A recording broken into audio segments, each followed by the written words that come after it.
না, ও চলে ওপারে চলে যাবে। ওরা বলছে পারবে পারবে। আচ্ছা, এই কথাটা বলা ওদের ঠিক হয়েছে? জোরে বলেন, মুখ খুলেন একবার। পারবে কথা বলা ঠিক হয়েছে? আরে তোদেরকে চোখের সামনে আঙ্গুল দিয়ে 11টা মাল আশ্চর্য দেখিয়ে দিল, সূর্য ডুবছে উঠছে এর মধ্যে দেখিয়ে দিল। আর এইটা পারবে না? তারা ঘুরছে কিভাবে, বুধ ঘুরছে কিভাবে, কক্ষপথ কিভাবে দৌড়ছে রেমোট দিয়ে দেখিয়ে দিল। আর এটা পারবে না? তো খালি বলছে পারবে, এটা বলা যাবে না। আল্লাহ তাবারক ওয়া তাআলা বলছেন, তোরা দেখ 11টা জিনিস আমি বানিয়েছি। আলাম নাজআলিল আরদা মিহাদা, আমি কি তোদের জন্য এটা বিছানা বানাইনি জমিনটাকে? আলাম নাজআলিল আরদা মিহাদা ওয়াল জিবালা আওতাদা, পাহাড়গুলোকে প্রেকের কাজে লাগিয়েছি। ওয়াল জিবালা আওতাদা ওয়া খালাকনাকুম আজওয়াজা, তোদেরকে জোড়া জোড়া সৃষ্টি করেছি। ওয়া জাআলনা নাওমাকুম সুবাতা, ঘুম দিয়েছি রাহাতের জন্য, সারাদিনের ক্লান্তি দূর হয়ে যাবে। 2 ঘন্টা ঘুমাবি, পৃথিবীর কোনো মেডিসিন এটা পারবে না। ওয়া জাআলনা নাওমাকুম সুবাতা ওয়া জাআলনাল লাইলা লিবাসা, রাতটাকে কালো কম্বলের চাদর দিয়ে আমি আল্লাহ ঢেকে দিয়েছি। এটা রাত্রে তোদের যে কাজগুলো আছে, বহুত কাজের প্রয়োজন আছে রাতে, সেগুলো তোরা করবি। ওয়া জাআলনান নাহারা মাআশা, প্রতিদিন সূর্যকে তুলে দিই, দিন দিয়ে দিই অর্ধেক 12 ঘন্টা, তাতে করে তোরা কি করবি? রুজি ইনকাম করবি। ওয়া জাআলনাল লাইলা লিবাসা ওয়া জাআলনান নাহারা মাআশা ওয়া বানাইনা ফাওকাকুম সাবআন শিদাদা, মাথার উপরে 7খানা শক্ত আসমান বানিয়েছি, যেখান থেকে বহুত নিয়ামত তোরা পাস, সেগুলো আমি বানিয়েছি। ওয়া জাআলনা ফাওকাকুম সাবআন শিদাদা ওয়া জাআলনা সিরাজা ওয়াহাজা, প্রতিদিন একটা প্রদীপ তোদেরকে আলো দেয়, সে আমি সূর্যকে উঠাই আর ডুবাই, এই কাজটা আমি করি। ওয়া জাআলনা সিরাজা ওয়াহাজা ওয়া আনজালনা মিনাল মুসিরাতি মাআন সাজ্জাজা, আমি তোদেরকে সারা বিশ্ব জুড়ে 2 রকম পানি আসমান থেকে ফেলি।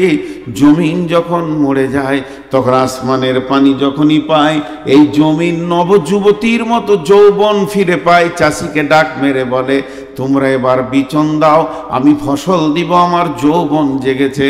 আর একটা কি, রাত্রিবেলায় যে হিম বালিওটা পড়ে, এইটাতেই ফসলের বিয়েন ধরে। কারণ পুরুষ যতক্ষণ পর্যন্ত শুক্রাণু নারীর পেটে না দেবে, অতক্ষণ পর্যন্ত নারী সন্তানের মা হবে না। পুরুষের একটা পোকার দরকার আছে, তবে একটা মা বাচ্চা ধারণের ক্ষমতা রাখবে। তেমনি পৃথিবীর মাঠে যত ফসল আছে, যতক্ষণ পর্যন্ত ওই ঠান্ডা হিমটা তার গায়ে না পড়বে, সেই ফুল কোনোদিন বিয়েন ধরবে না, তার পেটে ফল হবে না। আমি এটাও তোদের জন্য দান করি। ওয়া আনজালনা মিনাল মুসিরাতি মাআন সাজ্জাজা লিনুখরিজা বিহি হাব্বান ওয়া নাবাতা, আল্লাহ ওটাই বলে দিলেন, যার থেকে তোদের হাব্বা ওয়া নাবাতা, ফলে ফুলে পৃথিবী ভরে যায়। ও জান্নাতিন আলফাফা, এবং গাছগুলো সুন্দর করে হেলায় খেলায় তারা ভরে যায়, ফল হয়ে যায়।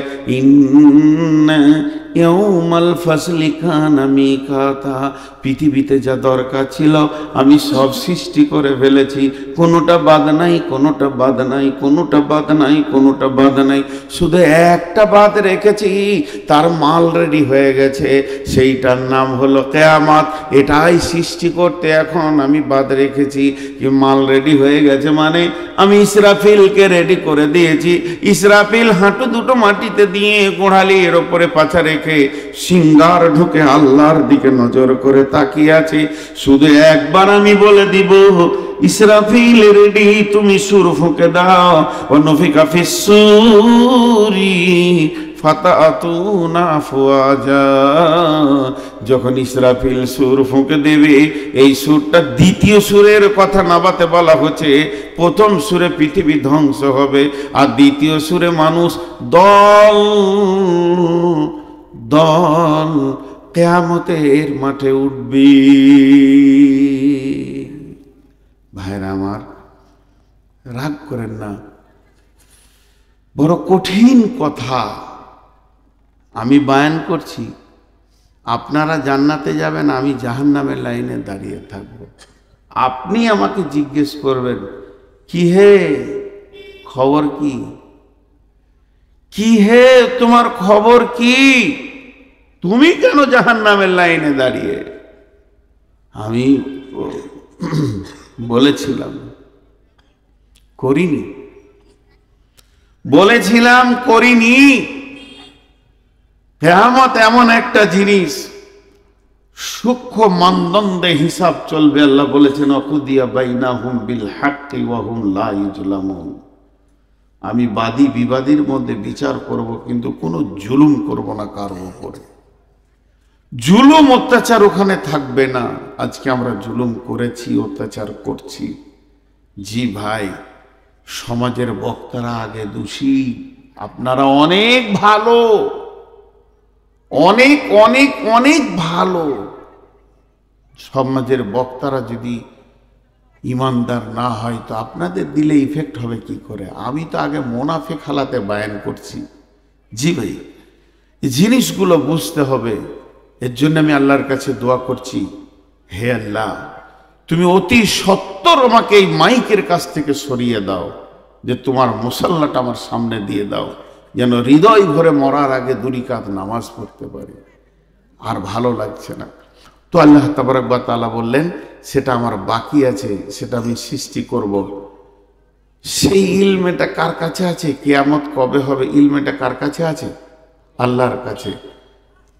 আল্লাহ এতটুকু বলেছেন, জি রাসূলুল্লাহ সাল্লাম বলছেন আস্তাগফিরুল্লাহ, যে কিয়ামত হবে যেদিন, সেটা বার থাকবে শুক্রবার।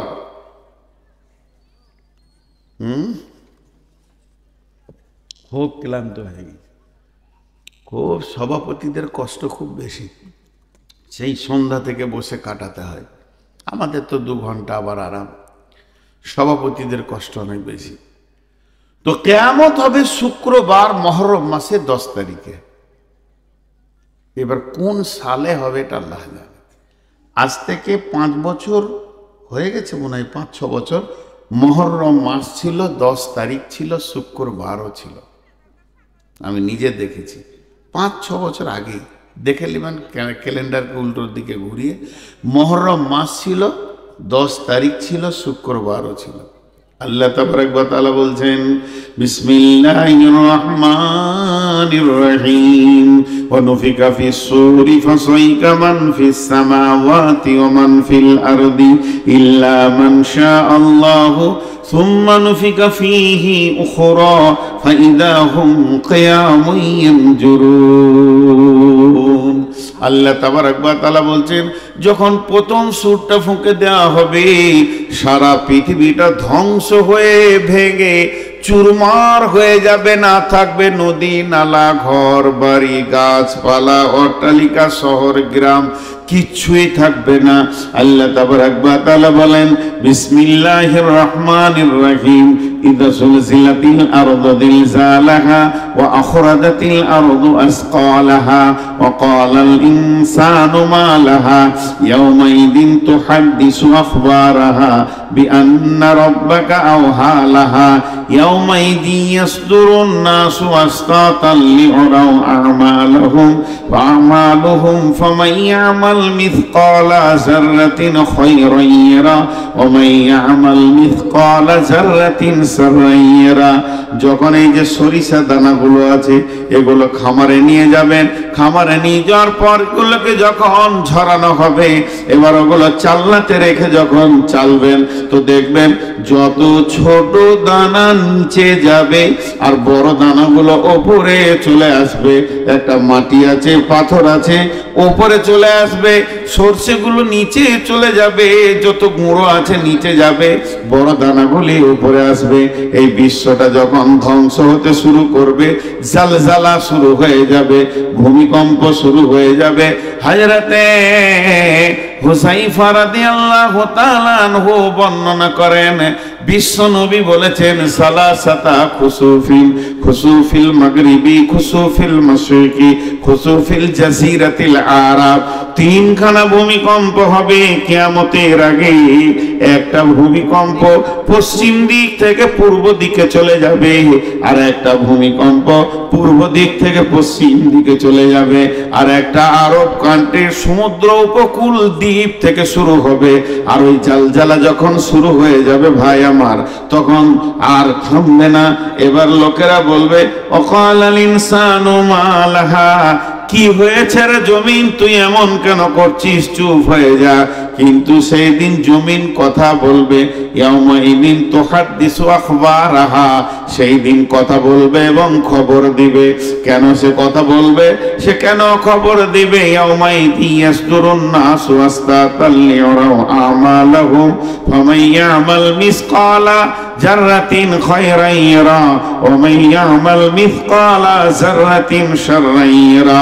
সেদিন মানুষ দল দল যখন উঠবে কিয়ামতের মাঠে, সেদিন এমন একটা দিন কারো জাররা বারাবার, সরিষে দানা বারাবার, অনুপরমাণু ক্ষুদ্র থেকে ক্ষুদ্র নেকি বহির প্রকাশ হয়ে যাবে এবং গুনাহও বহির প্রকাশ হয়ে যাবে। যেটা আপনি আমি গোপনে লুকিয়ে পায়খানার ভিতরে ঝোপে ঝাড়ে গোনা করেছি, পৃথিবীর কেউ জানে না। এমন একটা দিন আসছে, স্ক্রিনের উপরে আয়নার মতো চকচক করবে আপনার আমার গুনাহ এবং নেকি। আল্লাহ তাবারাক ওয়া তাআলা বলছেন ওই দিনটা অচিরেই তোমাদের কাছে চলে আসছি। জি, ব্যস্ততা একটা শব্দ বললাম আপনাদের কাছে বাংলায়, ব্যস্ত। ব্যস্ত সবাই বুঝে ফেলেছে ব্যস্ত।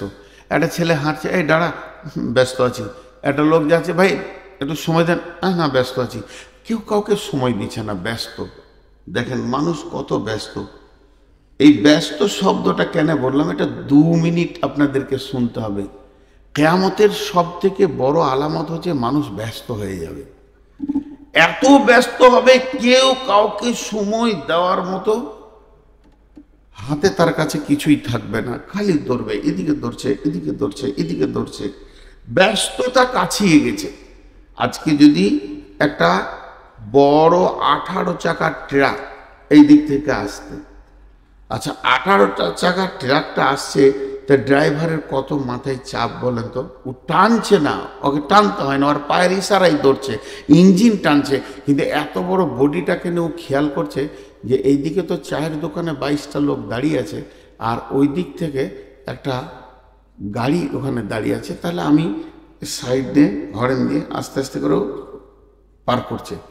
আমি একটা উদাহরণ দিচ্ছি, তখন ওই দিক থেকে একটা টোটো এসে ঢুকিয়ে দিয়েছে। আর পৃথিবীতে টোটোওয়ালাদের মতো বেয়াদব আর কেউ নেই। ওরা কিচ্ছু বুঝে না। আল্লাহ যার মাথার মগজের পোকা মেরে শেষ করে দেয়, চিন্তা শক্তি শেষ করে দেয়, তাকে টোটো কেনা তৌফিক দিয়ে দেয়।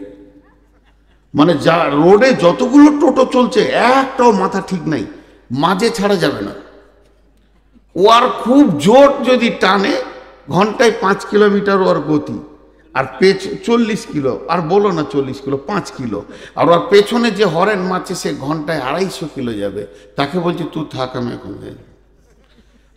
আমার এক ড্রাইভার বলছে যে খালি কলকাতার দমদমে এয়ারপোর্টের গেট কটা বন্ধ আছে, তাই নাহলে ঢুকে যাবো।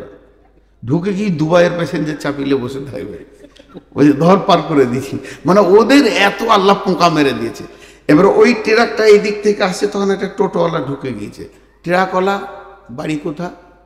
ওই ঝাড়খণ্ড পাকুড় থেকে এসেছে ড্রাইভার, গরিবের ছেলে, পরের গাড়ি চালায়, মার খাওয়ার ভয়ে চুপ করে দাঁড়িয়ে আছে।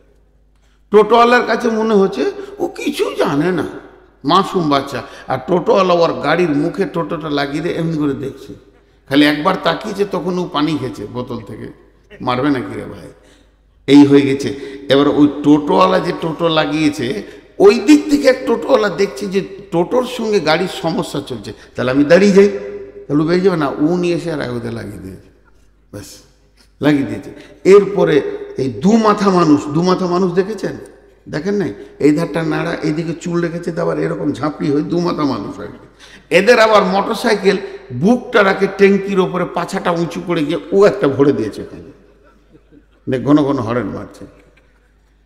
পৃথিবী এত ব্যস্ত হয়ে গেছে, কারো সময় নাই যে কাউকে সময় দেবে, তুই যা তারপরে আমি যাব। এটা আমি বলতে চাইলাম। এতক্ষণ যেগুলো বললাম তার একটাই অঙ্ক দেখাচ্ছি। পৃথিবী এত ব্যস্ত হয়েছে, তুই সরে যা, রোড আমাকে ছেড়ে দে। সবাই বলছে তুই সরে যা, রোড আমাকে ছেড়ে দে, আমাকে আগে পৌঁছাতে হবে। কিন্তু মানুষ যতই পা ফেলছে, একটা সাইকোলজিস্ট দিচ্ছি আপনাদেরকে আল্লাহর হস্তে, ধ্যান দিয়ে শুনেন মা বোনেরা। প্রতি কদম, আমি যে মসজিদ থেকে আসছি, প্রতি কদম আমি কোন দিকে আসছি? স্টেজের দিকে। আপনারা কি বলবেন? আমি যদি প্রশ্ন করি, মসজিদ থেকে বের হয়ে প্রতি কদম আমি কোন দিকে আসছি? স্টেজের দিকে। কিন্তু এটা স্টেজের দিকে বলেন না, আমি আসছি কবরের দিকে। তার কারণ আমি মওতের দিকে আগাচ্ছি সব সময়। আমি পৃথিবীতে কয়েক হাজার পা আমার বাকি আছে, কয়েক লক্ষ পা বাকি আছে, তারপরে আমি কবরে ঢুকবো। তাহলে যতগুলো পা আমি হাঁটছি কবরের দিকেই হাঁটছি। এই যে দ্রুতগামী গাড়িটাকে চালাচ্ছে, কার দিকে চালাচ্ছে? কবরের দিকেই চালাচ্ছে, কিয়ামতের দিকেই চালাচ্ছে। এখন ব্যস্ততা বেড়ে গেছে, ব্যস্ততা।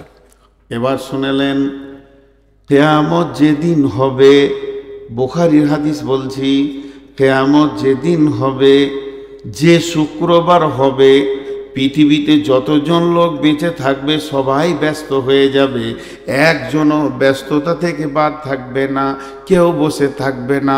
বয়স্ক মানুষ লাঠি নিয়ে রাস্তায় হাঁটবে, স্কুলে ছাত্রছাত্রী স্কুলে যাবে, মাস্টাররা টিচাররা ক্লাস নিতে যাবে, মাদ্রাসার শিক্ষকরা পড়ানোর জন্য রেডি হয়ে যাবে, ছাত্রছাত্রী বই নিয়ে বসে যাবে, কৃষক মাঠে চলে যাবে চাষ করবে, অফিসার ব্যাগ নিয়ে অফিসে দৌড়বে। যার যা কাজ 100-তে 100, 100 মানুষ ব্যস্ত হয়ে যাবে। এবার হাদিসে কি আছে সেটা বলি, হাদিসের ভাষাটা এবার বলছি। মানে খরিদ্দার দোকানে কাপড় কিনতে যাবে, দোকানদার কাপড় বের করে দেখাবে, দুজনেই ব্যস্ত। এরপরে বলবে এটা 200-500 টাকা মিটার, কথা হয়ে যাবে। পকেটে হাত ভরবে টাকা দেওয়ার জন্যে, আর ও কাঁচিটা এরকম ধরবে কাপড়টা কাটার জন্যে। বিশ্বনবী বলছেন কাঁচিটা ধরবে কিন্তু কাপড় কাটার অবসর পাবে না। সুম্মা নুফিকা ফীহি উখরা, সুম্মা নুফিকা ফিস-সূরি ফাসাইকা মান ফিস সামাওয়াতি ওয়া মান ফিল আরদি। এমন সময় সুর ফুঁকতে লাগবে, যে যেখানে ছিল ত্রাহি ত্রাহি নফসি নফসি, আর জমিন কাঁপতে শুরু করবে। পৃথিবী ধ্বংস হবে, গাছপালা ভেঙে চুরমার হয়ে, নদী নালা খাল বিল আর কিছুই থাকবে না। সমুদ্রের পানি সব কোন দিকে তলিয়ে শেষ হয়ে যাবে। গোটা পৃথিবী গ্রহটা একটা রুটির খোলার মতো হয়ে যাবে। এক কথাই শেষ করে দিলাম, গোটা পৃথিবী গ্রহটা একটা রুটির খোলার মতো হয়ে যাবে, আর সমস্ত মানুষ মাটির নিচে পড়ে থাকবে। আর কোরআন আল্লাহ বলেছেন ইল্লা মান শাআল্লাহ, কিন্তু আল্লাহ যাকে চাইবেন সে বেঁচে থাকবে, বেশাক বেঁচে থাকবে। কে থাকবে? একজন মুফাসসির বলছেন আরশের পায়া ধরে আছে 8 জন ফেরেশতা থাকবে। একজন বলছেন না, 4 জন খাস ফেরেশতা, জিবরাইল, মিকাইল, ইসরাফিল, আজরাইল থাকবে। বলে জি না, এরা 4 জন থাকবে না, শুধু থাকবে আরশের পায়া ধরে নবী মুসা। ইনি খালি বেহুশ হবেন না, দাঁড়িয়ে থাকবেন। বাকি সমস্ত পৃথিবীটা জিরো জিরো জিরো জিরো, না কোনো সাউন্ড, না কোনো শব্দ, না অক্সিজেন, না মানুষ, না গরু ছাগল, না হাঁস মুরগি। কতদিন এইভাবে তারা মাটি চাপা থাকবে? 40 বছর থাকবে। তাফসীরে বলছে সুম্মা নুফিকা ফীহি উখরা, এরপরে যখন দ্বিতীয় সুর ফোঁকা হবে, মানুষ তখন কিয়ামতের মাঠে উঠবে। কিয়ামুন ইয়ানজুরুন, চারিদিকে তাকিয়ে দেখবে কিছুই নাই, ঘর নাই, বাড়ি নাই, নাই তো নাই, গায়ে কাপড় নাই, হুফাতান গোরাতান গোরলান, পুরুষদের খাতনা দেওয়া নাই, জন্মের পরে যেমন লিঙ্গ থাকে ওই রকম থাকবে, শরীরে কাপড় থাকবে না, আর থাকবে না পায়ে জুতো, মাথায় ছাতা, কিয়ামতের মাঠে অবস্থায় দাঁড়িয়ে যাবি। এরপরে আল্লাহর আদালত চালু হবে। আল্লাহু আকবার। মাঝে একটা প্রসঙ্গবিহীন কথা বলে দিই, নামাজ না পড়ে যদি মানুষ জান্নাত যেত